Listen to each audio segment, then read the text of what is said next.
file 25-91678L. And we've got Ms. Sokolovich representing herself today. I have reviewed you filed an appeal, and I've reviewed the appeal record and the transcript and order of the Secretary of State. Is there anything that you want to tell me, Ms. Sokolovich, about your appeal? Well, Your Honor, my hearing with the Secretary of State was October 10th, 2025. I was denied, not certain the reason. I don't get really much clarity from the transcripts as to why. So here I am today in front of you to appeal that. All right, thank you. And you can sit down if you want. Ms. Goodrich, any position of the Secretary? Your Honor, on behalf of the Secretary of State, it looks like the finding was that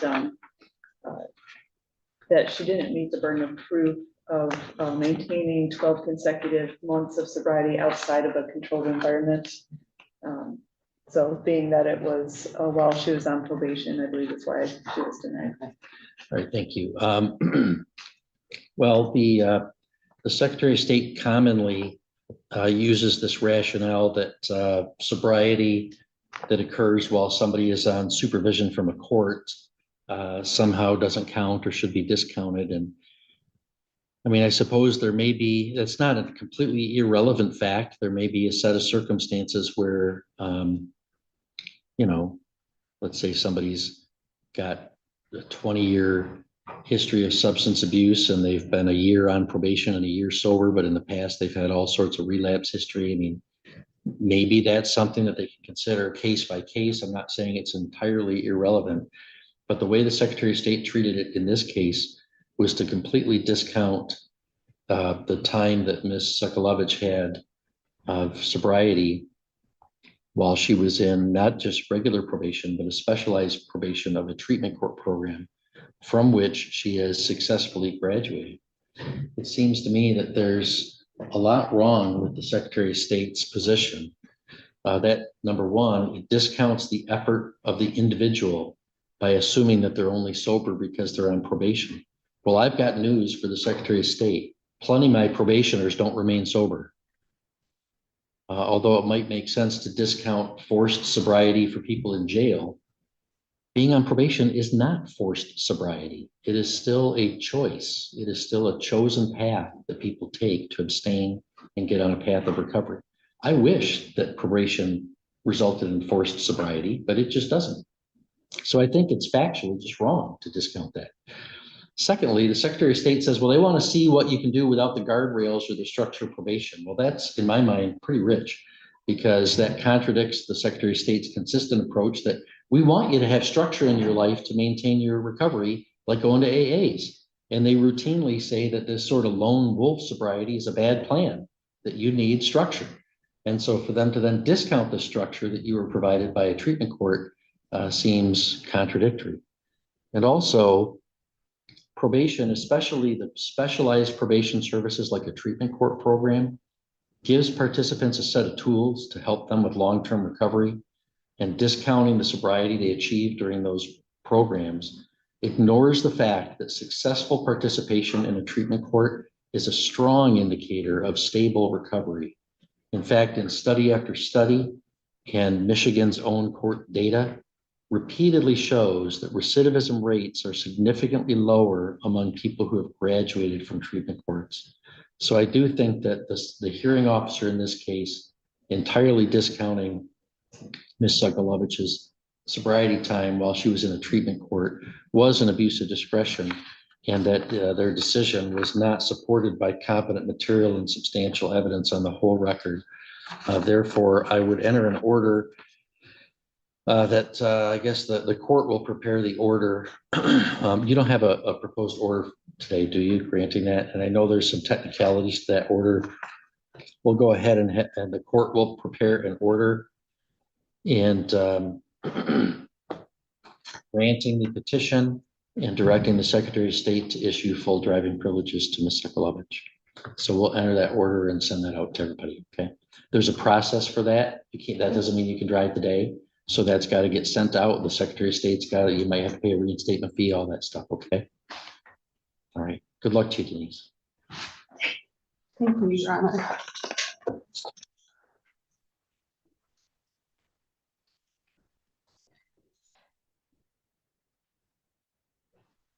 All right. Up next, we've got People v. Brandon Mccrum. It's file 26-7128FH. Counsel, you want to state your appearances beginning with People? Melissa Goodrich, Lake County Prosecutor.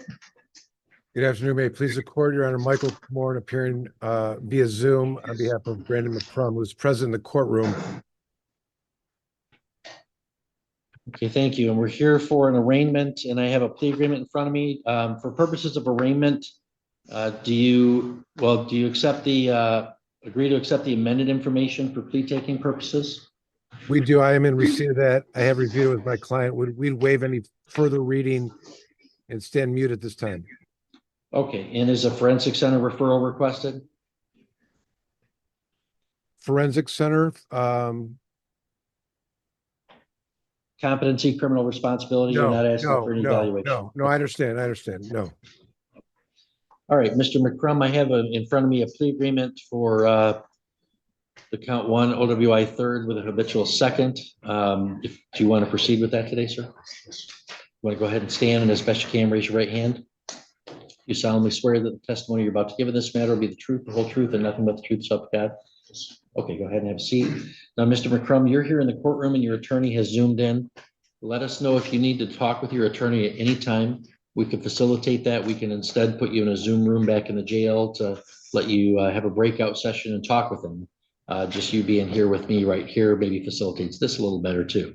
But if you have to talk with your attorney, you just speak up and let us know, all right? So let me advise you the maximum penalty that you face for the charge of operating while intoxicated third with habitual second would be a felony. It'd be punishable by a maximum of 7.5 years in prison and or a $500 to $5,000 fine. Do you understand that maximum, sir? Yes. And you are on parole, is that correct? So you understand that any sentence I impose here is by law mandatory consecutive to any punishment that the Department of Corrections imposes for the parole violation? Yes. Right. Did you read and understand the rights listed on the advice of rights form? Yes. And did you agree to give your attorney permission to indicate you've signed that form? Yes. Sir. Do you have any questions for me or your attorney about any of those rights? Yes. Do you understand if you plead guilty, you give up those rights and won't have a trial? Yes. Is that what you wish to do today? Yes. If I accept your plea, you give up any claim that it was caused by threats or by promises that aren't placed on the record. Do you understand that? Also, when you plead guilty, you lose the right to appeal. And if you wanted to appeal, you'd have to seek permission. And the Court of Appeals wouldn't have to take your case. But if they did take your case, the types of issues you could raise on an appeal after pleading guilty are very limited, much more limited than if you were convicted after a trial. Do you understand this? Yes. The plea agreement provides in exchange for your plea to the charge I outlined, the prosecutor will dismiss count 2, and they're dismissing the habitual fourth notice. There's an OWI reimbursement of $367.19. Do you understand the terms of that plea agreement? Yes. Has anybody promised you anything else? No. Sir. Has anybody threatened you to make you plead? No. Sir. Is it your own free choice to enter that plea? Yes. Knowing all this, how do you wish to plead to the charge of operating while intoxicated third offense, habitual second? Guilty. So, Mr. Mccrum, back on October 16th of 2025, were you in Sheboygan County? Yes. Sir. Were you operating a motor vehicle on US 23, a public highway? Yes.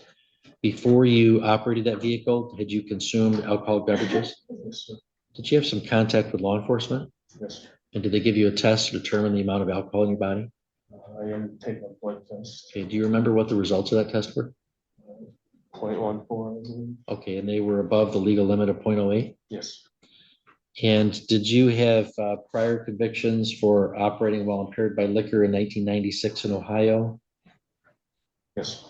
and 1998 in Ohio, Yes. and 1999 in Ohio, Yes. Sir. and 2001 in Ohio, Yes. Sir. and also 2003 in Ohio as well? Yes. All right. And did you also have a prior felony conviction for operating while intoxicated third offense in front of this court in 2020? Yes. Mr. Colmore, are you satisfied with the factual basis? I'm satisfied, Your Honor. Are you aware of any other promises, threats, or inducements? I'm aware of none. And do you believe that I've complied with MCR 6.302? Satisfied. Ms. Goodrich, as to all three questions, do you agree? I agree. All right, Mr. McCrum, I find that your plea is knowingly, understandingly, and voluntarily made, and that there is a sufficient basis in fact and law to believe you're guilty of that offense. So I hereby accept your plea. Mr. Comorn, I could schedule sentencing. It'd be in person. Would you be available on the morning of March 10th or on the morning of March 17th?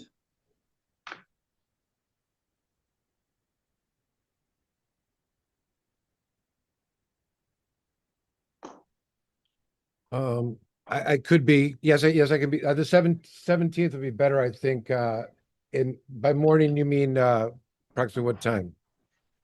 Can I, How about 11? How about 11:30? I'll take 11:30, Judge, thank you. Okay. 8.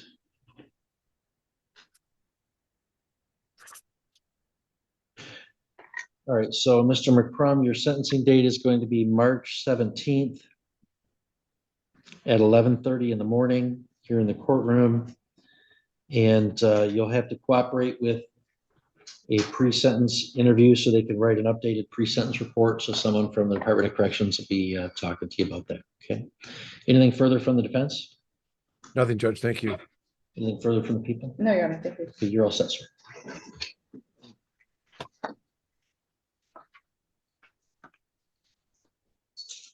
All right, good day, Mr. Promorn. Thank you, Judge, you too. Appreciate you